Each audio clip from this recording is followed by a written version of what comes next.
Good afternoon, everybody. Apologize for my tardiness today. Thanks for being here. Another packed room. It's good to see. We'll begin with a scheduling update today. President Trump will commemorate the 24th anniversary of 9/11 on Thursday with a visit to the Pentagon Memorial in the morning, followed by an appearance at the New York Yankees game at Yankee Stadium in the Bronx on Thursday evening.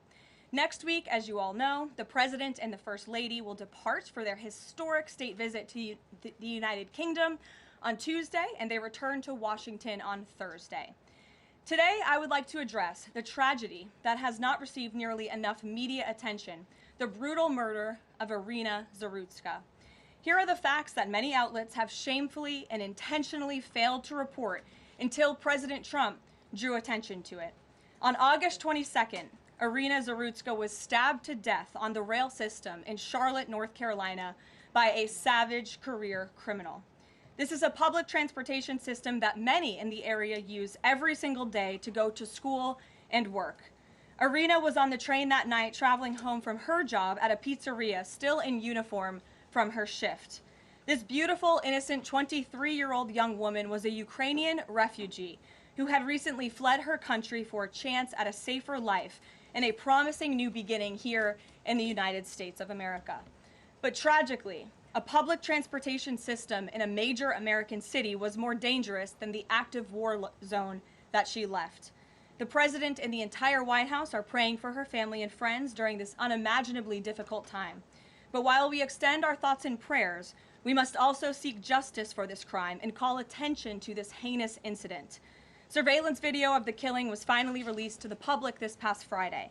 It shows the alleged killer, DeCarlos Brown Jr., pull out a knife, get up from his seat behind Irina, and prepare to thrust a blade into her neck before the released footage gets cut.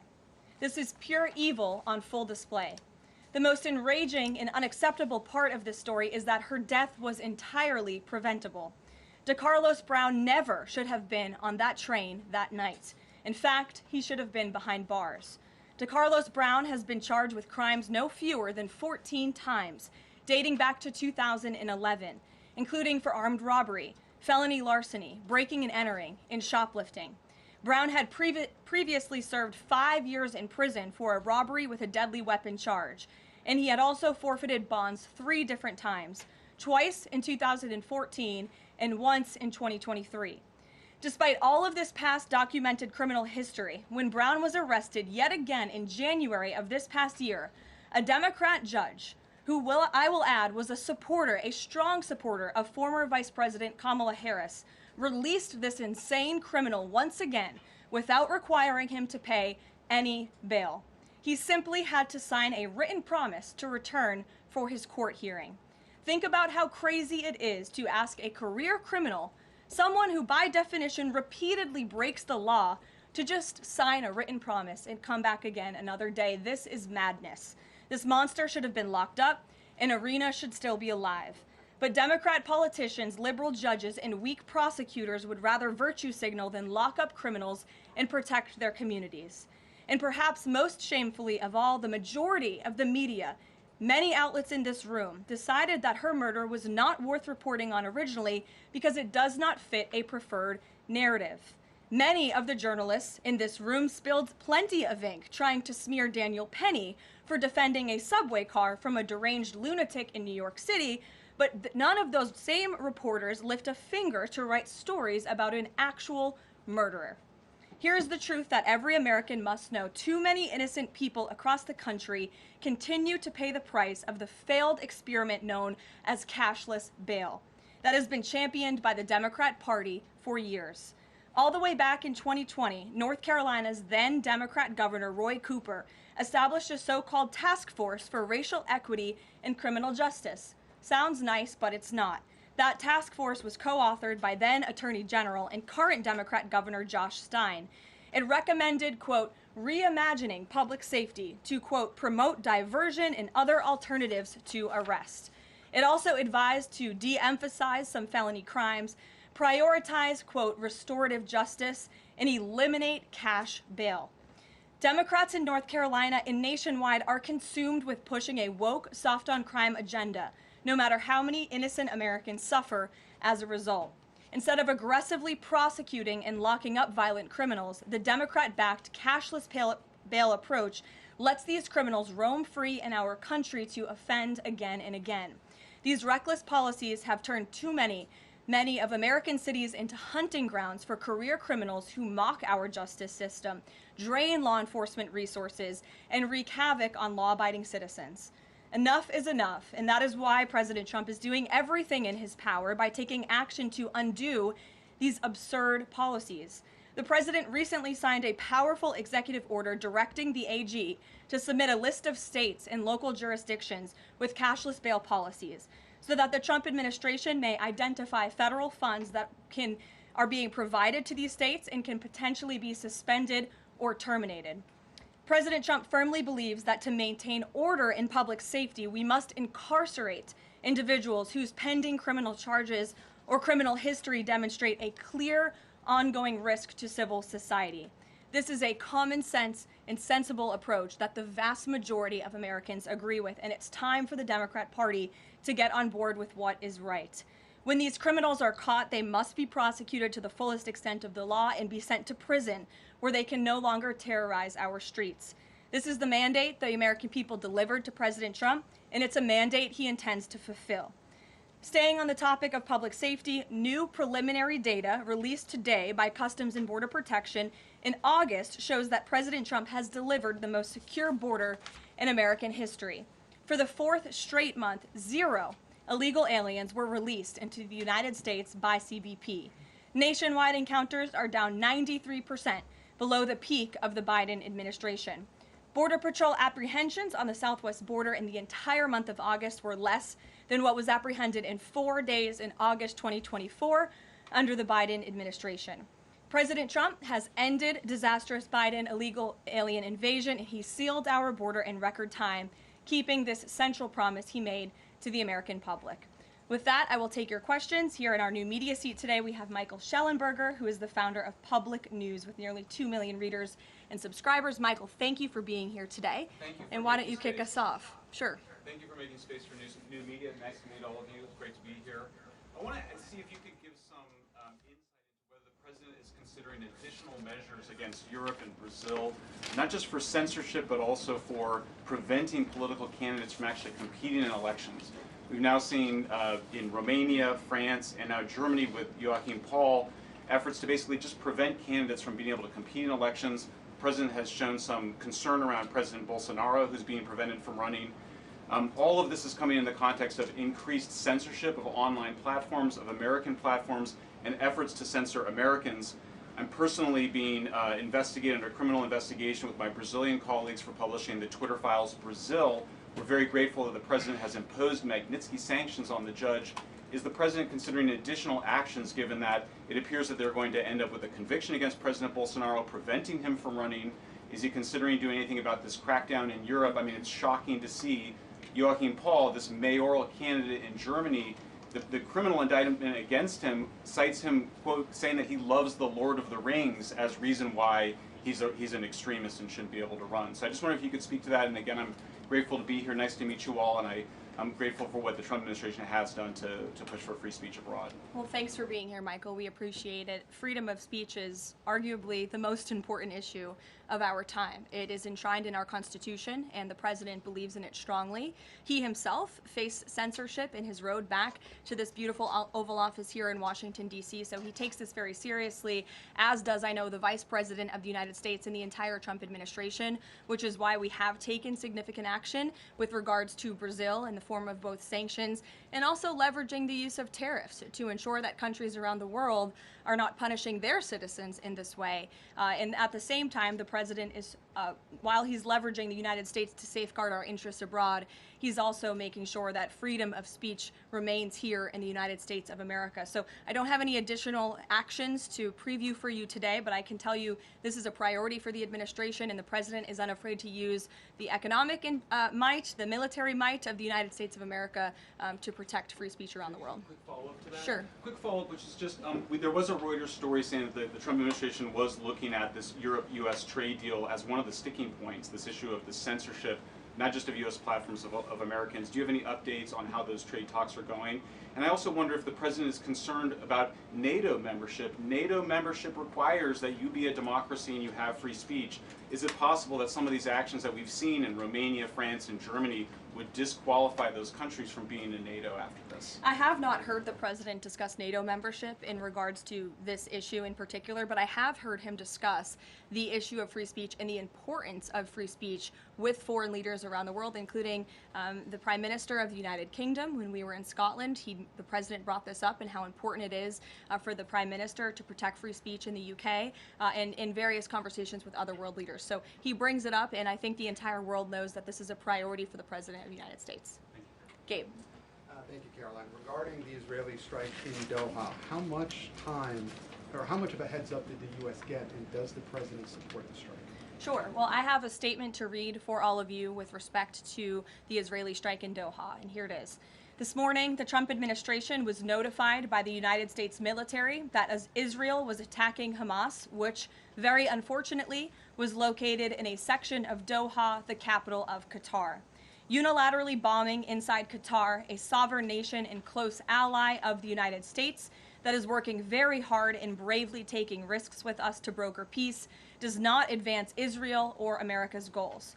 However, eliminating Hamas, who have profited off the misery of those living in Gaza, is a worthy goal. President Trump immediately directed Special Envoy Witkoff to inform the Qataris of the impending attack, which he did. The president views Qatar as a strong ally and friend of the United States and feels very badly about the location of this attack. President Trump wants all of the hostages in Gaza and the bodies of the dead released, and this war to end now. President Trump also spoke to Prime Minister Netanyahu after the attack. The Prime Minister told President Trump that he wants to make peace, and quickly. President Trump believes this unfortunate incident could serve as an opportunity for peace. The president also spoke to the Emir and Prime Minister of Qatar and thanked them for their support and friendship to our country. He assured them that such a thing will not happen again on their soil. And to be clear, the president disagrees with the location of the strike, and that he passed that along to Prime Minister Netanyahu. The president just confirmed that in the statement that I just read to you, which I spoke with him about before coming out here. Caroline, Jackie. Thank you, Caroline. So is the president upset with Netanyahu now? The president made his thoughts and concerns about this very clear, and he spoke again both to Prime Minister Netanyahu and also the Emir and the Prime Minister of Qatar after this attack. And the president has always made it very clear that he wants peace in the Middle East, just like he sought that and accomplished that in his first term.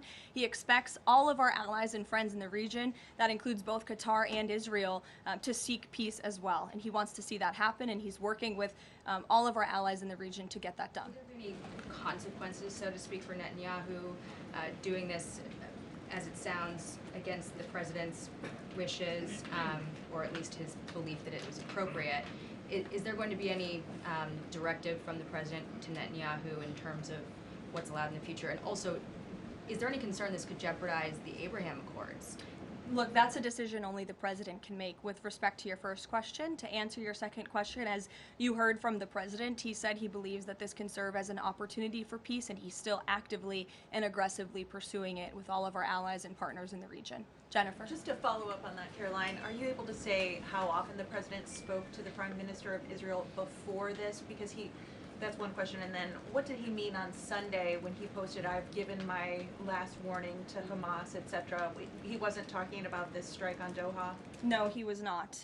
As I told you, the Trump administration was notified by the United States military that Israel was attacking Hamas, and the president spoke to the Prime Minister after the attack, as well as, again, the Emir and the Prime Minister of Qatar. And I know Secretary Rubio and Special Envoy Witkoff were present for that call with the Qataris as well. Reagan. Thanks, Caroline. I have two questions for you on crime crackdown. Sure. Democrats have tried to argue that red states have higher crime rates while overlooking problems of high crime in blue cities. I'm wondering if the president would consider working with red state governors to fix high crime in blue cities like in Memphis, Tennessee. So first of all, I want to get to the premise of your question, Reagan, which is being pushed by Democrats, that there is crime in red states. Of course, there is crime in all states, but the crime in these cities is all in cities that are run by Democrats. If you look at the list of the top 20 high crime cities in the United States, every single one, with the exception of one in Louisiana, is run by a Democrat. And these Democrats have supported the same policies that I spoke about at the beginning of this briefing, like cashless bail. If you look at a red state, Mississippi, but a Democrat-run city in that state, Jackson, in 2019, Jackson, Mississippi eliminated cash bail for virtually all misdemeanor cases. And while Jackson is not formally a sanctuary city, the state of Mississippi formally banned sanctuary cities, and this city has acted as a de facto sanctuary city for criminals and illegal aliens since 2017. Same thing, Birmingham, Alabama, a Democrat-run city in a red state. In 2017, the Birmingham City Council unanimously passed a resolution, quote, committing to establish sanctuary policies. So if you actually look at the facts from these Democrat-run cities, these are cities that are run by Democrats and by by members of the Democrat Party. These are blue cities, and they have all supported these disastrous policies which allow repeated career criminals back onto the streets to further commit acts of violence. And so to answer your question, yes, the president wants to work with anyone across this country who wants to end these horrible policies and to bring law and order to our streets. And I think that is proven by his tremendous cooperation with the mayor of Washington, D.C. and our nation's capital. And just look at the results of that. And I do have some updates for you on the D.C. crime crackdown if anyone is interested. There have been a total of 2,177 arrests made since the start of the operation on August 7th. Just last night, there were 57 arrests made in Washington, D.C. Of the 57 arrests, there were 14 illegal aliens who were arrested, many of whom had prior criminal histories. And other arrests just last night in our nation's capital, so you all can be very grateful for this. Our great men and women of law enforcement, both federal and local, working together as they should, made an arrest on a warrant for assault with the intent to kill. The subject shot 2 adult males after an altercation. They made an arrest on a warrant for an armed carjacking. The subject assaulted an adult male in the face with a firearm and then took his keys. We also made an arrest on a warrant for simple assault and the destruction of property and subsequently charged with second-degree theft. Last night in D.C., there was an arrest for possession of a controlled substance with second-degree theft. There was an arrest for possession of a controlled substance with the intent to distribute that subject. The person is also a subject of interest in a homicide and a carjacking. Last night in D.C., we also arrested a felon in possession of a firearm who was carrying that firearm without a license. So these are the career criminals. These are the bad guys that we are picking up in Washington, D.C. every day. The president would love to do this in every Democrat-run city across the country, and he hopes that more Democrats will call the White House to allow us to help them. One more that's D.C. specific. Congress is poised to not extend Trump's federalization of the D.C. police. Mayor Bowser signed an executive order formalizing cooperation with federal forces. You just mentioned all the success that the operation has had. Does the White House believe that the Mayor Bowser's action is enough to continue the crime crackdown? We are very grateful for the mayor's cooperation in this effort, and we look forward to continuing to work with her and the Metropolitan Police Department. Bloomberg. Thanks, Caroline. The president says, he was planning to speak with Putin soon. Can we expect a phone call between the two leaders this week? I don't have any phone calls to read out between you, the president, and any other foreign leaders. Ed. Yeah, thanks, Carolyn. I want to ask about the benchmark revisions that came out. If you look at the revisions between March of 2024 and March of 2025, and you do a little math, it averages out to 73,000 jobs roughly per month added to the economy, less than what was thought. When can we expect the Trump administration, now their policies are rolling out, for that increase, that average to increase? Well, let me just say something about the revisions that came out this morning. And this was one of the biggest revisions in absolute terms in decades. In the benchmark year, March 2024 to 2025, shows that the job growth was vastly weaker during the Biden administration than ever previously reported. Between this revision and last year's, job growth was actually overstated by approximately 2 million jobs. And the Biden administration stood up here and vouched for that data and told you that data was real. And when President Trump calls into question the veracity of that data, like he did before he took the oath of office and even now as President of the United States, States, he was ridiculed for that. And turns out this revision proves two things. Number one, the president was right, and this is why we need new leadership at the Fed. And this makes it very clear that President Trump inherited a much worse economy by the Biden administration than ever reported. And it also proves that the Federal Reserve is holding our monetary policy far too restrictive. Interest rates are too high. The Fed needs to cut the rates because of the mess that we inherited from the Biden administration. Time frame. The president has said a year. Secretary Besson said maybe the fourth quarter. When can we expect these numbers to increase? Well, first, we need accurate numbers. We need truthful and honest data, which is why the president took the monumental step to try and appoint and confirm new leadership at the BLS so we can have data that we can actually rely on. And that's what the president is doing, and we hope that his nominee will soon be confirmed. Charlie. You addressed the crime of Irina Zurika, and the president has done a lot to deliver justice for victims of crimes like that horrific stabbing. And the Epstein files are back in the news because a lot of Americans feel that that Jeffrey Epstein's victims never got justice. Does the president care about these victims? Do you think he can does he want to deliver more justice for them, and is he willing to meet with them? The president cares about victims of all crimes, and that's why Republicans in the Trump Department of Justice have done more in terms of transparency when it comes to the Epstein case than any prior administration. And why are the Democrats all of a sudden caring about this? It's because they are desperately trying to concoct a hoax to smear the President of the United States. We have seen this time and time again. Ro Khanna and all of these other Democrats, they could have cared about those victims 4 years ago when Joe Biden was in office. They could have pushed for transparency then. Unfortunately, the Democrats are using victims as political pawns to try to smear and to push a hoax against the President of the United States. And I will get you numbers on the amount of child predators that this administration and this FBI and this Department of Justice have locked up under President Trump's leadership. We have done more than any president to protect victims of crime, especially disgusting, heinous sexual crimes, and that includes the deportation of illegal aliens who are perpetrating these crimes against innocent victims in our country right now today, and that remains a top priority for this administration. Does the president, will he meet with the victims? On the Doha strikes, did the president speak with Netanyahu before they were carried out? Did he urge him to not go through with it, or did they only speak afterwards? Again, I read you a statement. The Trump administration was notified by the United States military that Israel was attacking Hamas. The president directed his special envoy Witkoff to immediately call the Qataris, and after the attack, he spoke to Prime Minister Netanyahu. Behind you. Thank you. Go ahead. About the Epstein case, would the White House support a professional handwriting expert review of the document released yesterday to prove that it's not the president's signature?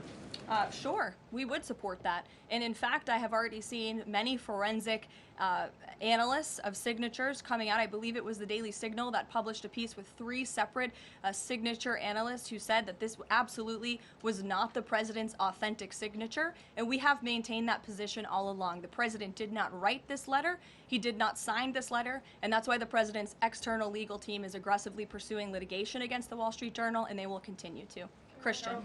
Thanks, Caroline. Following up on Ed, now that we have these revised jobs numbers, is the president concerned at all that price spikes, stemming from his tariffs through the end of the year, might actually be driving the country towards a depression or a recession? What I'm asking is he committed to these policies now that we know how faulty the jobs data was? The president is committed to his policies because his policies are working, Christian. And there have been a lot of people fear-mongering about inflation in this room, but it just has not come to fruition. On a monthly basis, CPI inflation has now come in at or below the market's expectation for 6 consecutive months, every month that President Trump has been in office. Overall, inflation has run at a 1.9% average pace in the president's first 6 months in office. I would have told all of you that in January, you would not have believed me, but those are the facts and those are the numbers. And we also see many other positive signs in economic indicators like real GDP. In the second quarter, it was revised up to 3.3%. That beat the market's expectation. We know there's a capital spending boom right now, which we know is one of the greatest economic indicators of job growth. We know wages are increasing at a far faster pace than they were under the previous administration. We see productivity in the second quarter was also revised up to a strong 3.3%. In total industrial production, factory output also surged. All of this means the economy is moving, people are working, people are spending money. You look at consumer spending, that is also ticking up and in the right direction. And a large part, it's because of the incredible work the president has done in terms of energy and unlocking our energy dominance in this country. Again, these jobs, the numbers from the BLS today prove that the economy was an absolute mess, and we are working every single day to fix it, and all of those indicators I just read for you are positive sign of what is to come. Just one more quickly on Sure, trade, Danny. I just wanted to get a bit of clarity on the sequence of events for the Doha attack and the notification. You said that the U.S. military notified, if I got it right, the Trump administration was notified by the U.S. military. That's right. Was the U.S. military notified by the Israeli military, or did the U.S. military detect an incoming Israeli attack on Qatar? The U.S. military notified the White House and the President of the United States. That's all I have to share for you on that, Danny. Thank you. Jeff. Also following up, you said that the president assured the leaders in Qatar that this would never happen again. Did he say that to the Prime Minister of Israel, and did Prime Minister Netanyahu agree to that? The president told that to the emir and the prime minister of Qatar, and the president also overstressed the importance of peace in the region in his conversation with Prime Minister Netanyahu as well. And Prime Minister Netanyahu told President Trump he wants peace and he wants it quickly. That's what the president expects to happen. The president is very clear in the statement that he just had me read, and you will all see it out on Truth Social very shortly, I am sure. The whole world will see it. He wants all of the hostages released out of Gaza, and he wants this war to end. Those are two clear directives that the president is making very clear for the entire world to understand. Mary. Thanks. But Qatar obviously has been helping to negotiate these ceasefire talks. Does the president think that Israel is undermining negotiations by striking Qatar? Is he concerned that Qatar's no longer going to want to play that intermediary role? I think the president addressed that in the statement. I can read the whole thing for you again. I think it's very thorough because the president wanted to address all of your questions. We wrote, unilaterally bombing inside Qatar, a sovereign nation and close ally of the United States that is working very hard and bravely taking risks with us to broker peace, does not advance Israel or America's goals. However, eliminating Hamas, who have profited off the misery of those living in Gaza, is a worthy goal. So he answered that question and to be himself. Clear, you can't say that Israel informed the U.S. What I can tell you is the United States military informed the Trump administration. Thank you. A quick follow on that. Can you tell us when the U.S. military was notified, given that the largest U.S. military base is in Doha? And then I have a question on D.C. crime. This morning, just before the attack, as I said earlier as well. Okay, thank you. And yesterday, the president spoke about D.C. crime and talked about how there was virtually none. And then he expressed frustration about things that take place in the home they call crime. He said, they'll do anything they can to find something. If a man has a little fight with the wife, they say this is crime. See, now I can't claim 100%. Exactly what crimes was the president referring to?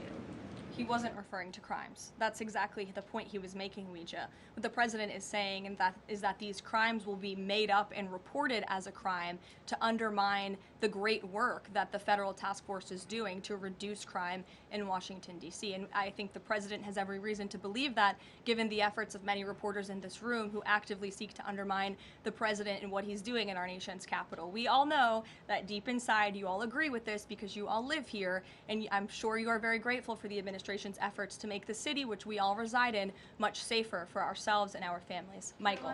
Thank you, Caroline. Florida Congressman Randy Fine is calling for judges to face consequences if the violent repeat offenders they release go on to commit new crimes. Is that something the president supports? It's not something I've heard the president discuss. You can ask him yourself next time you have the opportunity to. How's that? Caroline, one more question. On Thursday, President Trump will head to the Pentagon and also to New York City in honor of the 24th anniversary of 9/11. Has the president expressed any interest on creating or having congressmen create a new 9/11 commission to answer some of the ongoing questions many Americans have about that day? I, again, have not heard the president discuss that. You're welcome to ask him yourself, but I do know he very much looks forward to going to both the Pentagon and the Yankees game in New York City on Thursday to commemorate the 24th anniversary. As you know, the president is a New Yorker at heart. He loves the city very much. It is his home, and you'll hear more about that on Thursday when the president speaks on this himself. Kelly. Caroline, thank you. I wanted to ask you a question about the president speaking yesterday before the Religious Liberty Commission. As you know, he's created the White House Faith Office, the Task Force on Anti-Christian Bias, and yesterday he talked about the importance of the Bible in America and the importance of prayer in America. Some people have criticized him for that in stating that he's espousing Christian nationalism. Yet the president has called on the American people to band together in praying for this nation for people of all faiths. How important is that to the Trump administration, and are there guidelines for implementing that? Well, last time I checked, it's not just Christians who pray, it's people of all faith who pray, and that's what the president wants to protect, the religious freedom for Americans of all faith. And he spoke about that yesterday, and that's why he was very proud and excited to announce this new initiative, Pray America, encouraging all Americans to pray for our country and the goodness of our country leading up to America's 250th birthday next year. Why don't we take some from the sides? Elizabeth, go ahead. Thank you, Caroline. I have two questions. Sure. First, on prayer again. Is the Trump administration looking for the forthcoming prayer guidelines to challenge existing court precedent on the right to pray in public schools? Well, the president spoke about that yesterday, and some of the changes we are making to ensure that the religious liberties of America's students and our youth are respected in public schools. In fact, he had a young student and invited him on stage to share his story about how when this young boy spoke about biological and biblical truth in his classroom, he faced consequences for that, and how Americans of faith should not be facing consequences for expressing their religious freedom and their religious views. Not in any public school in America should that be happening. You heard the president talk about that yesterday. Sure. Caroline, thank you so much. Regarding Israel attacking Doha, beside a phone call, what was President Trump's involvement in the attack, if any? Look, I don't have anything more to read out for you on this other than the very lengthy and thorough statement that I have shared repeatedly now. Sure. Go ahead. Thank you.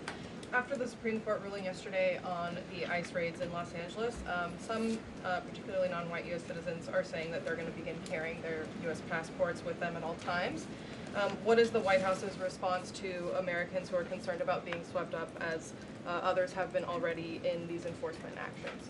They should not be concerned, because this administration is focused on the detention and deportation of illegal alien criminals who broke our nation's immigration laws. And the Supreme Court upheld the Trump administration's right to stop individuals in Los Angeles to briefly question them regarding their legal status, because the law allows this, and this has been the practice of the federal government for decades. And the Immigration and Nationality Act states that immigration officers can briefly stop an individual to question them about their immigration status if the officer has reasonable suspicion that the individual is illegally present in the United States. And reasonable suspicion is not just based on race, it's based on a totality of the circumstances to review.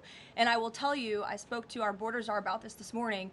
When ICE goes out to conduct a targeted operation to deport illegal criminals from our community, they are doing so with intelligence, they are doing so with law enforcement sources, they are doing so in most cases with the backing of local law enforcement who know exactly where these illegal alien criminals and drug traffickers and drug dealers are hiding in plain sight in American communities. And the men and women of ICE are doing everything they can to not only follow the law, but to enforce the law. And it's about time that has happened, because we had 4 years of an administration who completely ignored and evaded our nation's very clear immigration laws, and the Supreme Court has reaffirmed that. Sure. Thanks, Caroline. One of the other documents released by the House Oversight Committee contained a photo of Jeffrey Epstein holding an oversized check that was made out to him in the check from the president for $22,000 for a fully depreciated woman. I wondered if the president has any recollection of that, or what you guys make of that photo that was included in those documents. Did you see the signature on that check? It is not Donald Trump's signature. It is absolutely not. The president did not sign that check. But does he recognize Jordan, the woman? go Caroline, ahead. No. on the New York City election, Caroline. is he Well, considering? I'll take both of you. Go ahead. So first, is the president considering offering Mayor Eric Adams a job? If so, why? And does he think Curtis Lee was a serious candidate for New York City mayor? Look, the president has made it quite clear he wants this race to move forward in New York City. He does not want a communist to be running New York City, but as for weighing in on other individual candidates, I'll leave that to the president to do himself. Caroline, and then following up on Reagan's question, many of these highest crime cities in America, they're led by black mayors, including the three that you mentioned, Jackson, Memphis, Birmingham. So given that, what's your response to criticism from the left that Trump is targeting black mayors? Isn't he just trying to protect black people? The president is trying to protect all Americans from crime, and he wants to make all of our cities in America safe. And the fact is, the most dangerous cities in America are run by Democrats, overwhelmingly. And according to the FBI crime statistics, 19 of the top 20 cities with the highest murder rate are run by Democrats. And these high crime Democrat-run cities are driving up the crime stats in otherwise safe red states. So of course he wants to address this problem. He's made that quite clear. Mike Johnson, he came out and said that the president was an FBI informant. Do you know what he meant by that, if it's not true? I can affirm that is not true. I think the speaker was referring to the fact that President Trump kicked Jeffrey Epstein out of his Mar-a-Lago property for reasons the president has already discussed. John. Oh, thank you, Caroline. First of all, as a Washington, D.C. resident with my family, I just want to thank the administration for revitalizing safety here. In the last 3 weeks, it's been stunning. Well, I want to go to Virginia. All of a sudden, out of the blue, Winsome Sears has closed the gap on Abigail Spanberger. Got 4 issues. Coerced abortions in Fairfax County without telling mom or dad, no parents, girls going in boys' bathrooms on film, right? 2 of the young fellows get suspended for complaining about it. Virginia Beach man, an innocent man, is now died in a car crash by a drunk illegal going on the other side of the road, and now you got Spanberger's got these racist signs. When are we going to get the president to make an official endorsement of Winsome Sears and maybe come and campaign in West Virginia? Well, as you know, I'm very limited in what I can talk about when it comes to political endorsements in future elections from this government podium. But all of the issues that you just mentioned I know are very important to the president, and it's quite common sense. It's the foundation of the Republican Party, and it's what sent this president back to the Oval Office. We want to keep men out of women's sports and bathrooms. We want criminals to be locked up. The president wants to see law and order in every state across the country, but as for political endorsements, I'll leave that to him and his political advisors to make those. Sure. Haley. Thanks, Caroline. I have 2 questions for you, if it's okay. One on Doha and one on immigration and crime. Sure. On Doha, ahead of the strike we saw today, did the administration at any point try to dissuade the Israelis from the potential for an action like we saw today? Again, I have answered questions repeatedly on this. I have a very lengthy statement which we will release after this briefing for all of you to read and to report on once again. Okay, and then on a case in Maryland, the killing of Dakara Thompson, there are reports that the suspect arrested for her murder was in the country illegally and arrested and released for driving under the influence both in 2022 and in April of this year by U.S. Park Police.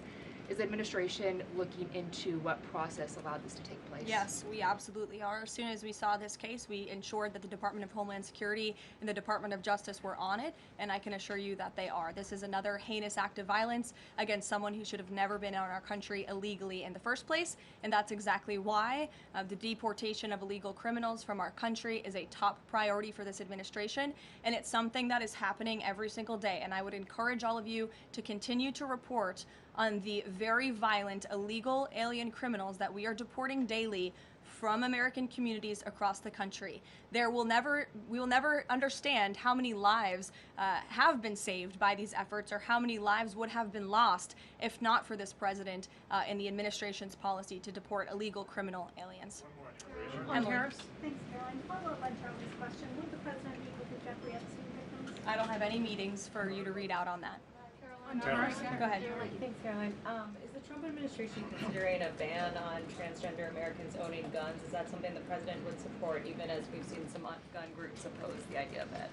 I saw reporting on this. I understand there were very preliminary, low-level discussions about this at the Department of Justice, and then sometimes those discussions are reported as fact. I'm not tracking any potential actions on this front, and I'll let the president weigh in on that. It's a policy decision, and it's far too early or would be premature, inappropriate for me to weigh in on it at this point in time. Behind you. Go ahead. After the immigration raid at the plant in Georgia on Friday, the president said over the weekend that he's open to some kind of changes in perhaps rules or visa rules or law that would prevent something like that happening in the future for skilled workers to train American workers. That's right. Can you confirm that and that the administration supports those changes, and what exactly would that look like? Well, the president said it himself in a statement that he put out on Sunday night, where he is very grateful for foreign companies from around the world and the investments that they are making right here in the United States of America. And he understands that these companies want to bring their highly skilled and trained workers with them, especially when they're creating very niche products like chips, or in this case in Georgia, like batteries. But the president also expects these foreign companies to hire American workers, and for these foreign workers and American workers to work together to train and to teach one another. And so he expects these foreign companies to hire American labor. We want Americans to have these jobs. Americans need these jobs, but he also understands the need for these companies to bring over their workers who already have these skills. So I think it's a very what those changes might be? I think it's a very nuanced and responsible and sensible approach for the president to take. And I know that the Department of Homeland Security and the Department of Commerce are working on this matter together. I would defer you to them for any further action on this front. Maggie. Caroline, thank you. Just I want to follow up on something you said. You said the Epstein documents are a hoax that Democrats are perpetrating against the president. You said he didn't sign that check, that he didn't sign the birthday card that he allegedly signed. So what is the theory, since these documents came from the Epstein estate? Who is I guess in your view, faking these documents? I did not say the documents are a hoax. I said the entire narrative surrounding Jeffrey Epstein right now that is absorbing many of the liberal cable channels on television is a hoax that is being perpetuated by opportunistic Democrats like Ro Khanna and the others whom you saw on that press conference outside of Capitol Hill, who are trying to push this hoax against the President of the United States. What exactly is the hoax? I'm just trying to understand what's fake. What's fake is not the The documents. hoax is the Democrats pretending to care about victims of crime when they do not care about victims of crime, when they have done nothing to solve crimes, when they have done nothing to lock up child pedophiles and child rapists across the country, and when they are now using victims as political props to try and, again, smear the President of the United States and drag on this bad story about him. It is a distraction. The Democrats view this story as nothing more than an attempt to distract from the accomplishments and the achievements of this administration. And that is what we mean when we call it a hoax. If he didn't sign these, if you said he didn't sign the birthday card, he didn't do this, he also didn't do the check, those were in documents from the estate. So what is the working theory as to why he's in them? The president has one of the most famous signatures in the world, and he has for many, many years. You know that, Maggie, you've covered him for a long time, long before he assumed this office when he was a businessman in New York. The president did not write that letter. He did not sign those documents. He maintains that position, and that position will be argued in court by his lawyers. The president is very confident he is going to win this case. Caroline, thank you. Is the president planning to meet with Eric Adams in New York, maybe at the Yankees game? And has he personally talked to him about the race? I am not tracking any meeting with Mayor Adams at this time, but if that happens, I'm sure the New York Post will be one of the first people to know about it. I'll take a couple more questions. Why don't we go to the back? Tom Dempsey with News Nation. Regarding the growing U.S. military News presence... Nation, all the way in the back. Regarding the U.S. military, the growing U.S. military presence in the Caribbean, when asked directly about possible future military action, President Trump responded, "You're going to find out." What could the U.S. public expect of that situation moving forward, and what sort of ongoing threat does Trendeo Agra present? I think it would be very unwise of me to preview what the president meant from this podium. But I think with the heart of what the president was saying, I know what the heart of what the president was saying and this administration believes, is that the regime in Venezuela is illegitimate. And it is unacceptable to this president and this administration to traffic illegal, deadly drugs into the United States of America. And that's why the president and the administration took very strong action against a boat and 11 narco-terrorists in international waters, as you all saw. I think that sends a very strong message to drug traffickers around the world. The president will not tolerate it, and the amount of drugs on that boat represents the lives of thousands of Americans that could have been killed by that deadly poison, and we're not going to allow that deadly poison to come into our country. The president will be signing a proclamation in the Oval Office later this afternoon, and we will see you all later. Thank you. Thank you. No.